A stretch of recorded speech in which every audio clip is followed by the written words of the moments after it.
Gracias, Marta. Gracias al Colegio CEPRI y la siguiente experiencia antes de la pausa para la comida, y esta vez sobre un aula estable, un proyecto integral e íntegro. Interviene Cristina Núñez Ljungström, tutora del aula estable del Colegio Malvar del Centro de Educación Especial Leo Kanner, perteneciente a la asociación APNA.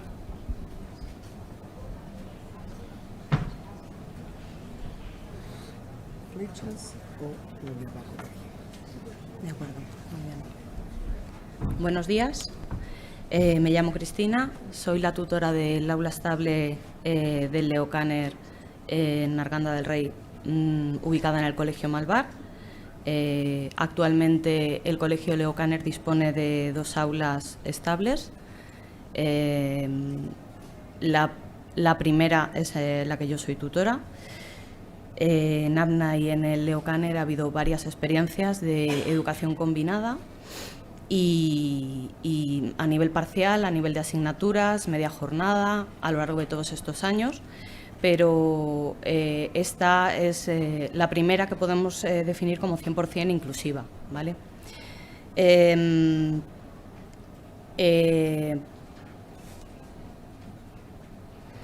Para hablar del aula estable tenemos que tener en cuenta la importancia del convenio regulador intercentros, a través del cual vamos a definir cuáles son los parámetros de esta experiencia, cuáles son las normas de convivencia que va a aceptar el centro específico en este caso, que somos nosotros, y cuál va a ser el perfil del alumnado que va a estar en las aulas de educación especial.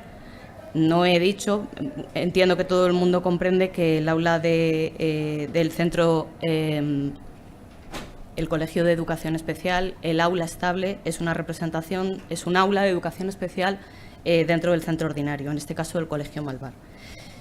El alumno con necesidades educativas de apoyo específico en nuestro sistema educativo tiene una serie de respuestas, como bien ha dicho el compañero, que nos da las administraciones.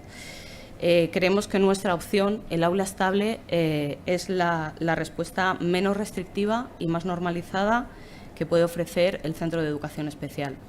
Vamos a contar en el aula estable con el funcionamiento de un centro de educación especial, es un aula de educación especial ubicada en el centro ordinario. Por tanto, vamos a disponer de todos los recursos, igual que si estuviésemos, en nuestro caso, en el Colegio Leo Kanner. Una ratio reducida, una metodología específica, unos contenidos funcionales para nuestros alumnos. Vamos a contar con apoyos y recursos, una programación individualizada y, por supuesto, lo más importante, profesionales formados y expertos, ¿vale? Repito, atención especializada en el centro ordinario, que es un poco la puesta en marcha y desarrollo de este proyecto, que lleva funcionando 8 años, concretamente en el Colegio Malvar. El aula Valdeluz, que es el segundo aula estable de nuestra asociación, tiene menos trayectoria. Todos estos ajustes al alumno por parte del aula de educación especial se van a realizar en el centro ordinario en las etapas que nosotros hemos trabajado de infantil y educación primaria. ¿Qué nos permite o qué obtenemos de nuestra presencia en el centro ordinario y de qué nos beneficiamos? Entre otros recursos naturales que ofrece el centro ordinario, pues evidentemente los recursos espaciales, como nos pueden suponer el uso de patios, de comedores, piscina, tatami, pistas deportivas, todos los espacios que tiene el centro ordinario en el que estamos se ponen a nuestra disposición, bien sea para trabajar con el grupo de referencia o para realizar entrenamientos en nuestro propio grupo individual, nuestra aula. Como recursos personales vamos a contar con la presencia y colaboración de especialistas de las diferentes actividades con las que trabajamos, como deporte, música o arte. También hay una gran colaboración con el equipo de orientación y los profesionales de las aulas CEA, que concretamente en este centro hay de los niveles de infantil primaria y educación secundaria.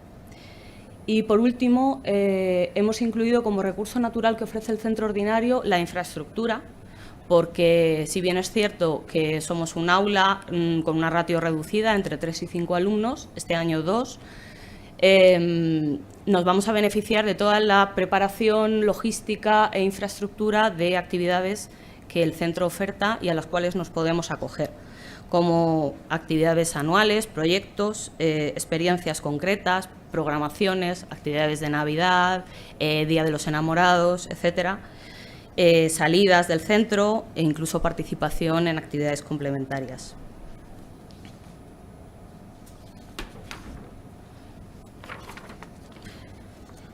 Encontramos una definición de inclusión, puede ser esta, puede ser otra cualquiera, que es la inclusión. La inclusión es la actitud, tendencia o política de integrar a todas las personas en la sociedad, con el objetivo de que éstas puedan participar y contribuir en ella, beneficiándose de este proceso.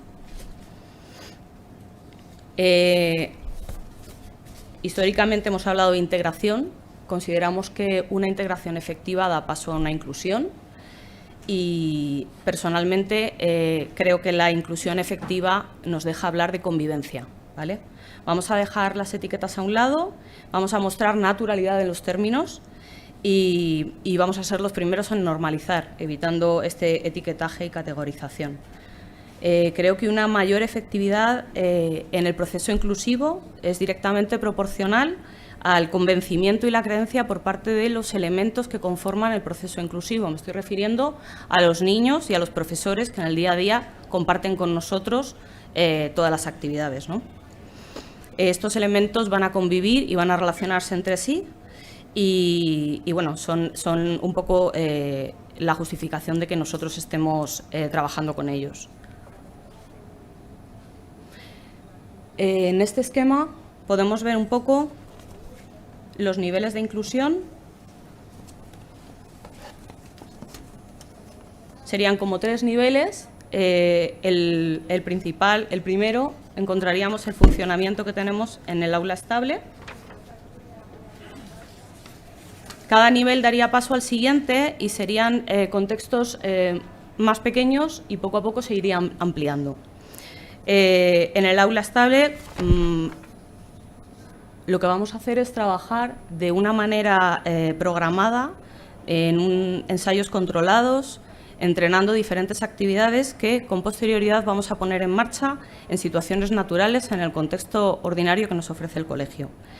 Entonces vamos a entrenar habilidades y destrezas relacionadas con la comunicación, habilidades sociales, estrategias de control conductual, que nos van a permitir que nuestro alumnado sea competente en ellas y, una vez trabajadas y adquiridas, podamos ponerlas en marcha en el contexto natural. Por ejemplo, juegos de patio, como pueden ser juegos de corro o juegos del látigo o el juego de la muñeca, se entrenan en el aula, se enseña al alumno para después pasar al patio de primaria y trabajar con el grupo de alumnos normotípicos. Lo mismo ocurre para poder afrontar una actividad de educación física. Previamente vamos a trabajar en nuestra aula cómo realizar un circuito, utilizando los apoyos visuales y las ayudas necesarias, cómo hacer un calentamiento o una sesión de estiramiento, para poder respetar un poco la estructura que los profesores especialistas trabajan con el grupo de normotípicos, ¿vale? Lo mismo ocurrirá con las actividades relacionadas con la plástica. En un segundo nivel, ¿vale?, estaríamos en una inclusión de un grupo más grande que lo que sería el aula estable, donde solamente estamos los alumnos y los profesores. Va a ser más exigente para el alumno con TEA y, por supuesto, la participación en este segundo nivel va a requerir el adecuado clima emocional del grupo y la estabilidad también del alumno, por supuesto. En este caso, las actividades, la eficiencia de esta convivencia, que hemos dicho que sustituye, desde nuestro parecer, al término inclusión, va a recaer en el buen hacer del mediador, ¿no? Que en este caso es la persona que va a acompañar en las actividades. ¿Qué actividades encontramos? Pues encontramos nuestra participación en patios, como he dicho antes, en el comedor, en piscina y en inversas. Las inversas es la posibilidad que ofrecemos al grupo de alumnos normotípicos con los que tenemos más contacto, que suelen acudir con nosotros a los patios o que compartimos comedor u otras actividades. En pequeños grupos les ofrecemos la posibilidad de acudir a nuestro aula para realizar actividades controladas en las que nuestros alumnos ya son muy capaces, como son bailes, juegos o circuitos de educación física. Evidentemente supone la presencia de un elemento distractor dentro del aula, ¿no? Y es un primer acercamiento dentro de mi rutina y de mi espacio para el alumno con TEA, para nuestros alumnos. En cuanto al patio, nosotros desarrollamos programas de patios dinámicos en los que trabajamos actividades de autonomía de desayuno y después juegos. Esto es la actividad normal que realiza un niño de primaria en su momento de recreo, ¿no? Para poder trabajar los desayunos también tendremos que entrenar estas habilidades primero en el aula y los juegos, como ya he comentado, también los entrenamos previamente para poder realizar un buen desarrollo de esta actividad.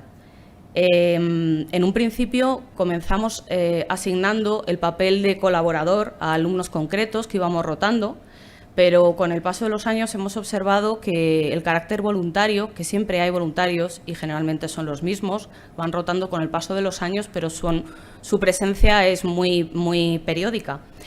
Estos voluntarios, estos alumnos que acuden a jugar con nosotros, tienen un perfil muy concreto. Son niños que buscan, en cierto modo, atención, pero atención desde el lado positivo, suelen precisar cierta ayuda y son niños con un perfil muy sensible, ¿vale? En el comedor también hay un trabajo importante de planificación, pues en cuanto a la aceptación de normas, el saber estar, el comportamiento, la conducta. Tenemos que trabajar todo el tema de sensibilización, desensibilización sensorial por el tema de los ruidos y también en cuanto a lo que es el alimento propiamente dicho, tanto las texturas como los sabores. Esta situación, quizás de estas 4 que presento, sea la más exigente para el alumno con TEA, a mi parecer. Los comedores son lugares muy bulliciosos que, al estar cerrados, son más impactantes para el alumno con TEA. Utilizamos diferentes estrategias. En nuestro caso, solemos subir a comedor los primeros para que cuando planteemos la exigencia a nivel de alimentación al alumno con TEA todavía no haya un alto nivel de ruido que pueda alterar su conducta. Y bueno, este es un poco el segundo nivel al que pasará el alumno siempre y cuando esté preparado desde el primer nivel, ¿no? Que sería un funcionamiento similar al del aula de educación especial. En cuanto al tercer nivel, que sería las inclusiones en las aulas propiamente dichas, en las actividades concretas que consideremos para cada alumno más adecuadas, va a requerir, de nuevo, de un adecuado estado emocional del alumno y va a suponer una interacción individual, siempre mediada por el profesor o la persona que está atendiendo al alumno. Nuestra presencia en las aulas, en las diferentes actividades, como puede ser educación física, plástica o música, va a requerir de un trabajo previo, como comentaban los compañeros, de concienciación. Nosotros llevamos a cabo un programa de sensibilización de manera anual, no solamente en el Día del Autismo, sino aprovechando cualquier campaña. Tratamos de mostrar a los alumnos y a los profesores y a las familias que se muestran interesadas cómo son nuestros alumnos, cómo se pueden relacionar con ellos. Pero cuando vamos a un aula concretamente a trabajar con unos alumnos, siempre acudimos previamente para presentarnos, para presentar a nuestro alumno cuáles son sus características, cómo pueden comunicarse con ellos, cómo pueden hacerse comprender, cuáles son las estrategias y las herramientas que pueden poner en marcha para mejorar esta relación. Y, como decían los compañeros, este trabajo no es solamente un previo, sino que en el día a día, con nuestra presencia en el aula, porque nosotros estamos presentes permanentemente en el aula, el alumno no está nunca solo, vamos a ir solucionando de manera natural, según van ocurriendo pues, conductas, Los niños son muy curiosos y no tienen muchos filtros, con lo cual preguntan y ante la pregunta obviamente hay que dar una respuesta. Y con naturalidad hay que explicar que el alumno con TEA pues, tiene unas características particulares e incluso si tiene nivel suficiente para entender el porqué, pues también se les puede dar esta explicación, ¿no? Como comentaba, el mediador en nuestro caso permanece siempre durante la actividad, no solo en esta, sino también en los patios, comedores y demás, con el objeto de anticipar, ayudar y adaptar la actividad concreta. No va a suponer un esfuerzo para el profesor tutor nuestra presencia en el aula. Nosotros somos centro concertado y estamos en un centro concertado. Entonces hay que cuidar muy mucho las relaciones entre los centros. No queremos generar problemas ni queremos generar dificultades porque creemos que el futuro pues es esta opción, ¿no? Entonces hay que intentar facilitar las cosas para que haya una predisposición por parte del centro a continuar aumentando el número de aulas estables. El número de horas en el que nosotros participamos en las aulas efectivamente es inferior al número de horas que permanecen los alumnos procedentes de las aulas TEA, pero sí que es cierto que nuestra presencia creemos que aprovechamos el 100% de ese tiempo en la relación con los alumnos y con los profesores, ¿vale? En todos los niveles que hemos expuesto, el objetivo común en cualquiera de ellos es realizar actividades inclusivas relacionadas con la relación social de los alumnos y con su desarrollo comunicativo, ¿vale? Todo el tema curricular, todo el tema cognitivo lo vamos a dejar para el aula. Queremos apostar por dar experiencias al alumno en el que pueda poner en marcha todo tipo de herramientas para beneficiarse del entorno natural y el entorno que nos ofrece el aula ordinaria. En el aula ordinaria y los diferentes espacios. Hay una serie de objetivos paralelos que también son igual de importantes, que va a requerir la puesta en marcha de diferentes programas y actividades relacionados con las inclusiones en las aulas. Aproximaciones sucesivas, como hemos comentado, a la hora de empezar a trabajar en contextos. Hay que transmitir el respeto por las características de nuestros alumnos, ¿no? El tema de la sensibilidad sensorial, yo creo que es principalmente lo que más concienciado se encuentran los chavales normotípicos. Y como os he comentado antes, el programa de sensibilización se trata de dar información a alumnos, profesores y familias, también al entorno y, si es posible, al municipio, etcétera, todo lo que podamos ampliar, ¿vale? Y también formación específica a profesores. Nuestra asociación, de manera anualmente, acude al centro para formar a los profesores. Como también disponen de aulas TEA, pues aprovechamos las carencias o las necesidades que puedan tener para enfocar esas formaciones, ¿no? Y nosotros informamos a los alumnos y profesores en el día a día, en nuestra aula y con diferentes dinámicas y proyectos para poder trabajar a lo largo de todo el año, no solamente pues, cuando son las jornadas del Día Mundial de Concienciación. Bueno, queríamos incidir un poco, al haber hablado de centro concertado y centro versus centro concertado, ¿no? Creo que hay que vender los beneficios que obtiene el centro receptor de nuestra presencia en él, ¿no? Y evidentemente somos una experiencia enriquecedora para el desarrollo del implicado que quiera implicarse. Como hemos dicho, es un proyecto que hay que creerse. Los niños caen antes en esta obviedad. Con los adultos hay que trabajarlo más, ¿no?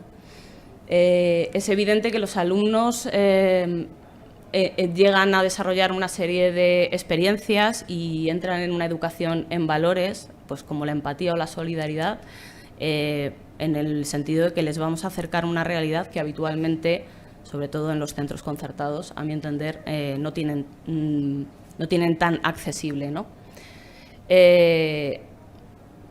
el centro pasa a ser un centro referente y posiblemente, como en el caso del nuestro, preferente, y pasa a ser un modelo en el sector, en la zona geográfica, y la formación y las experiencias de las que dotamos al centro pues permiten conocer al alumno, conocer a la persona con TEA, comprender el porqué de las conductas, de las características y normalizar, ¿vale?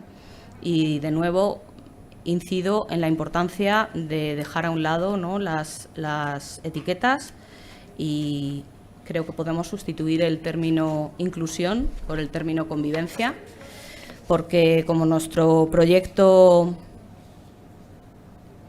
titula, aparte de un abordaje integral, ¿no?, del desarrollo del alumno, lo que pretendemos es que sea un proyecto íntegro y tiene como objetivo la convivencia como expresión última de la verdadera inclusión.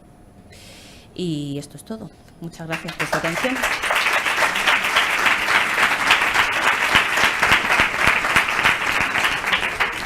Muchísimas gracias, Cristina. Gracias a todos los participantes por esta mañana tan intensa. Ahora tenemos 1 hora y cuarto, 1 hora y 20 de descanso. Que disfrutéis de la comida y, por favor, no os olvidéis entregar el cuestionario de satisfacción de esta primera parte de la jornada. Nos vemos a las 3:30. Gracias.